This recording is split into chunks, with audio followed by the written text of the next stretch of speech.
This week's episode is a bit odd one. As I went through various horror and bizarre stories over the years, I occasionally came across accounts about extra tall creatures. The situation and description varies, but they are all humanoids and at least 2 meters and more tall. Now, taller than 2 meters wouldn't have been so alarming, say, in the Netherlands, and the South Koreans are one of the tallest people in Asia by now.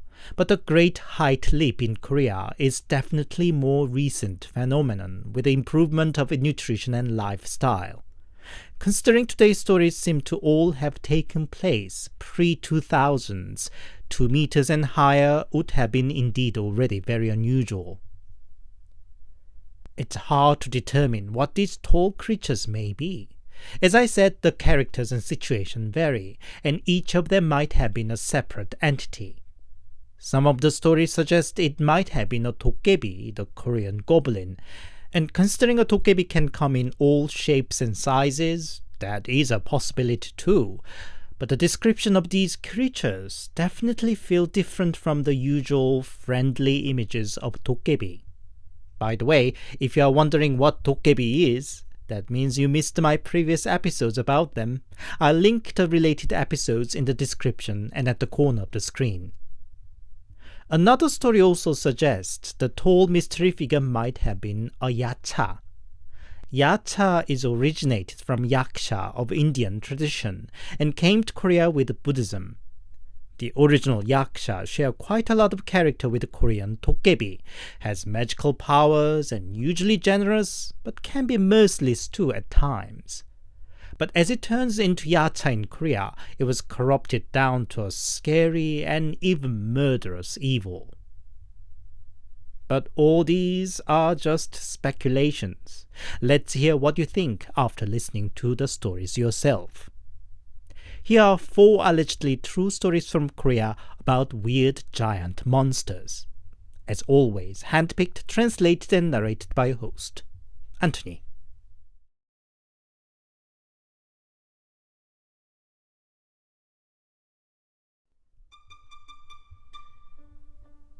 This story begins with accounts from my mother.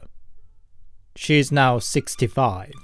She was born and grew up in a small village on the southern coast. Her father, my grandpa, was a herbalist, and it was usual that he went away deep in the mountains in search of wild, medicinal or edible herbs, plants, mushrooms, and stuff like that. One evening, he didn't come back home till late, and worried grandma went out to the foot of the mountain waiting for him. Left alone at home, Mom fell asleep. It was the noise of Grandma coming back that woke Mom up. Grandma wasn't herself, flushed and panicked. Mom was worried if something happened to Grandpa, but it wasn't that. But Grandma saw something. She was standing at the foot of the mountain, looking towards the trail in pitch dark without a single street lamp. And something came down from there. A giant, well over 2 meters, stomped down the trail with both arms open, like a scarecrow, Grandma said, still breathing hard. Mom didn't believe it. Surely Grandma mistook something in the dark. She wanted to go out and see for herself, but Grandma stopped her. Grandma was soaked in sweat, and regardless of what she thought she saw be true or not, she was genuinely scared. 50 years passed.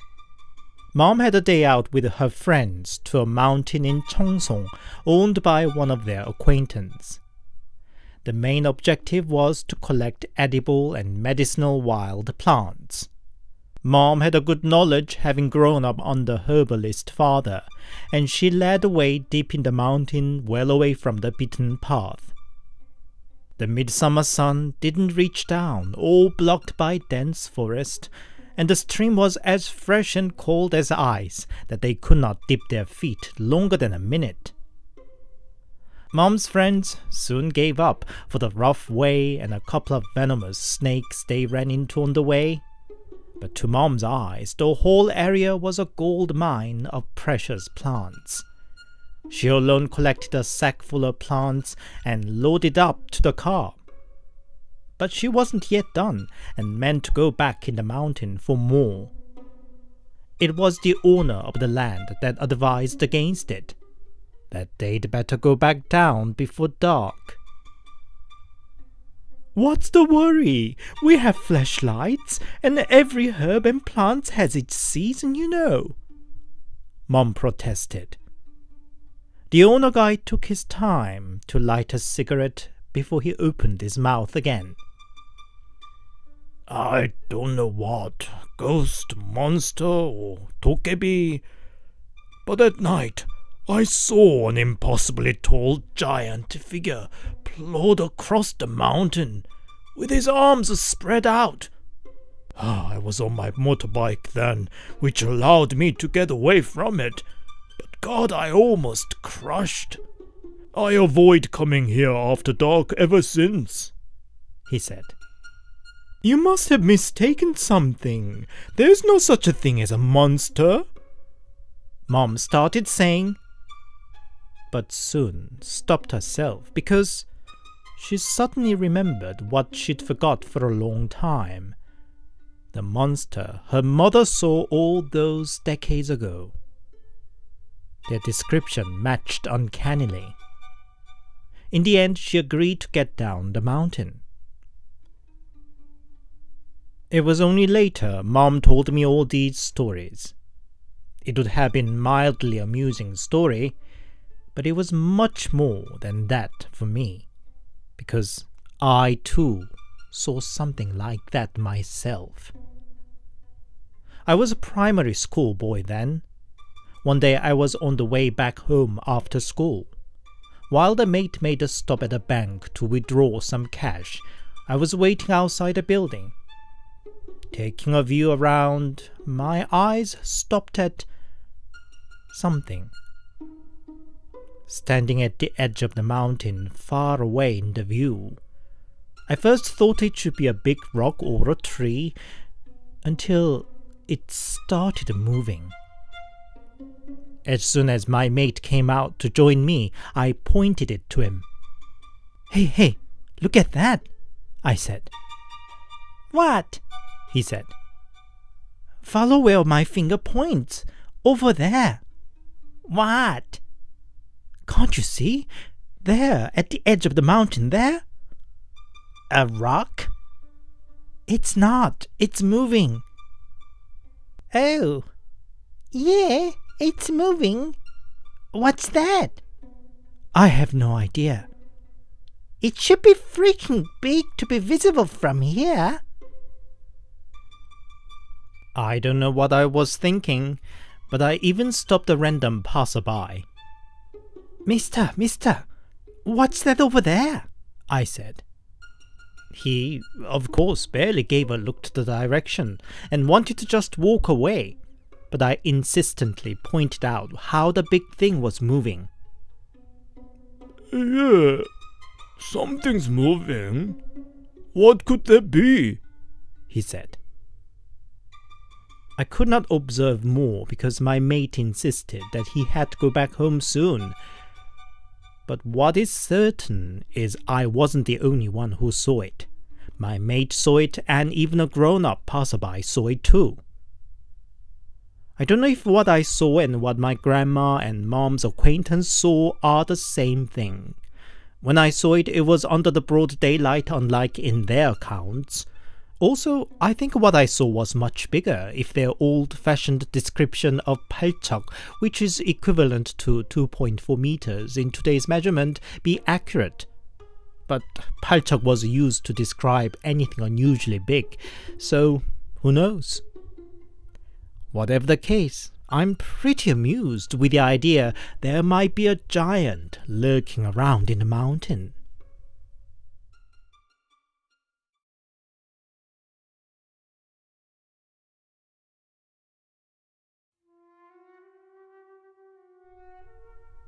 First story is my mom's account.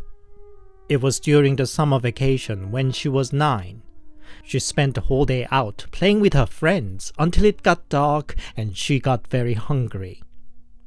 Her home was at the edge of the town to the foot of the mountain, and it got really dark around the house at night. Mom was running back home to beat the darkness and saw somebody standing behind the house. Problem was, he was standing well above the fence around the house.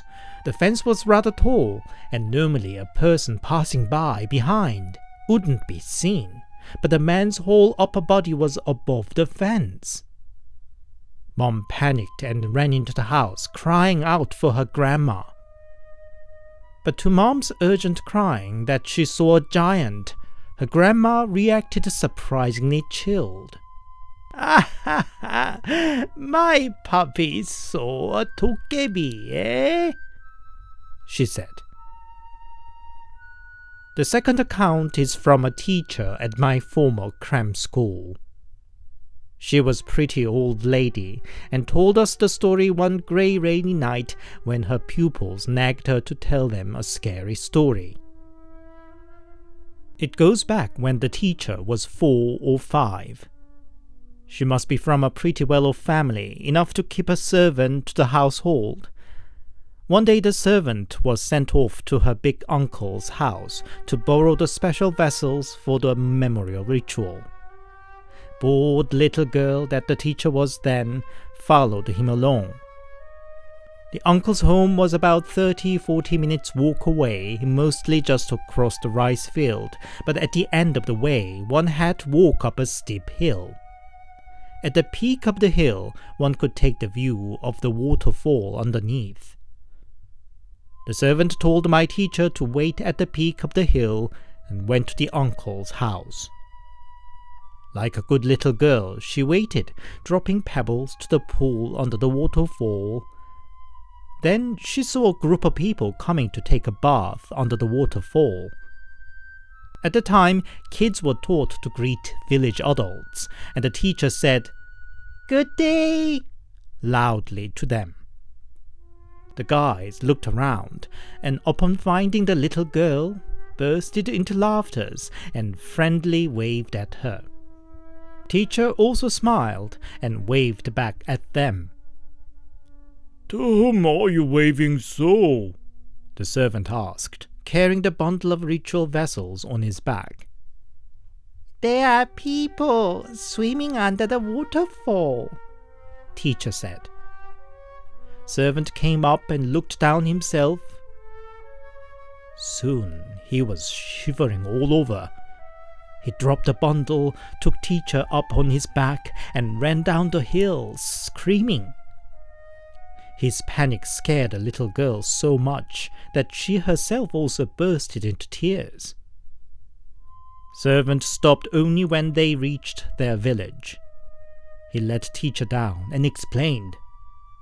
"Do you know how deep the pool under the waterfall is? Maybe 5 times deeper than my height. And the guys back there, they all were just nonchalantly standing in the water and could stay well above the surface. They must have been Dokkaebi," he said.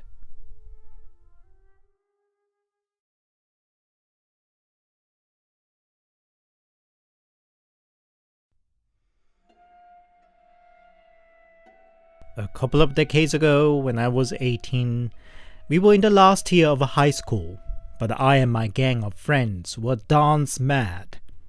Hip-hop dance groups were all the rage at the time, and we spent every evening to practice trendy dance moves.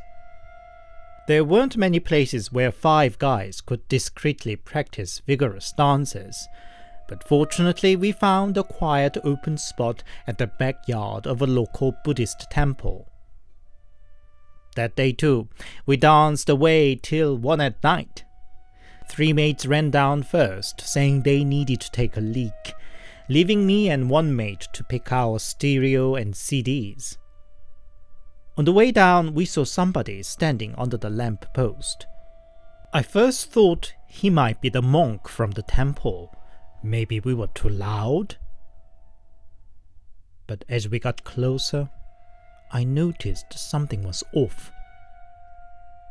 He was very tall, too tall, and yet the head was much too big proportionally, even for his enormous height, and the face was all black, as if the entire face was covered with hair. I can't even describe what oppressive panic I felt. When we closed in the matter of few meters, the stench. When I was little, we buried our dead family dog in the garden once, but guess we didn't dig deep enough, and the smell of decomposition emitted around the garden for a while. And his stench instantly brought back the memory of that smell. It was muggy midsummer, but I could not stop shivering all over. We ran. I don't think I ever ran so fast in my life. When we reached all the way down, we found 3 mates who went first, huddled together under a lamplight. Seeing us out of breath, they said, "You saw it too, didn't you? God, it scared us to death too." It was time before the internet, and at the time we could not figure out what he might have been. But as I read the stories floating around the internet today, I suspect it might have been a Dokkaebi, or perhaps Yacha. Whatever it was, it does exist, that much I can tell.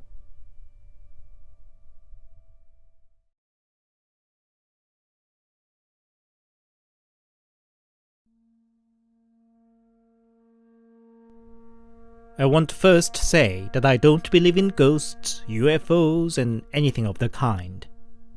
But this is truly what happened to me when I was 15, and it's up to you whether you believe it or not. My mother is a teacher. She kept close relationship with other fellow teachers, and over the years, children of those teachers also got well acquainted with each other. On summer vacations, they'll drop all their kids in one of their home and go on an adults-only holiday. So that summer, parents again took a 3-day holiday while their 13 kids were herded together in one of their apartments, including myself. On the second day, the oldest of the lot suggested that we dine out that evening. At the time, I was obsessed with an online football game, so decided to stay and carry on playing the game. Another boy also said he'd too stay home and have a cup noodle. So we two alone were left, I in front of the computer and he the television. Not long after, I heard the other boy shouting, "I'm going out to see a friend," and I simply shouted back, "Okay." I don't know how long I'd been on the game. I felt thirsty.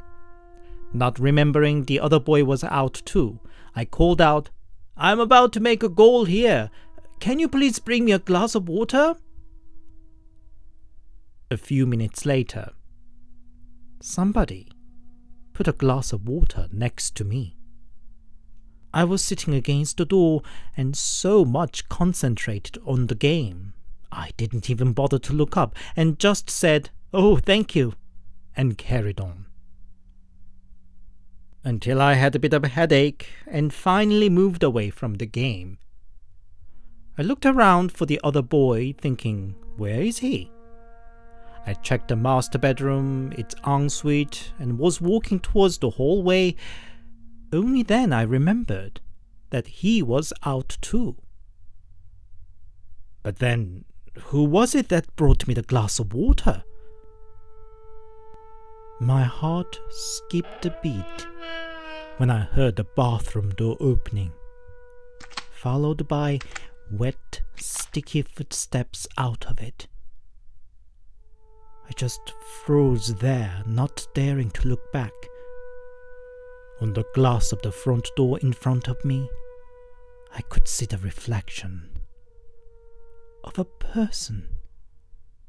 Incredibly tall, probably good 2 meters and more, with its arms hanging down. It was so unreal. I could not comprehend what was going on. Did I eat something wrong? Was my mind gone mad because I played computer game too much? I looked down on my feet and back up again, hoping that it was all a dream. But the reflection was still there. I decided to run. I would run straight out of the front door and down the stairs. At 3. 1, 2, 3. The moment I took the step towards the door, I heard loud footsteps running behind me. My heart almost stopped. I just ran, almost flying over the stairs, barefooted. I didn't even realize that one of my toenails flipping over during the flight. And all the while, that loud footsteps were chasing after me. I could not even cry. I just shouted, screamed, and yelled whatever I could, hoping somebody to hear me and come to my rescue. Only when I almost reached the ground floor, I realized I could not hear the footsteps anymore. I waited outside till the other kids came back. When I told them what happened, the older ones scolded me that I was scaring younger ones with my fanciful story. But when we went back in the apartment, nobody could speak anything anymore. From the bathroom and along the hallway were large, dirty footprints, each measuring 30 centimeters long and good 1.5 meters stride apart. I was stunned once again that it wasn't my dream after all. We were all scattered to stay with the different relatives and acquaintances. Parents didn't want to believe us, but could not blankly deny all 13 kids telling the same story. I heard the family moved out of the apartment not long after, eventually. I don't know what it was, whether it was a ghost, some unknown humanoid cryptid, or just a very tall robber. I still don't want to believe paranormals, except I can't deny what I experienced.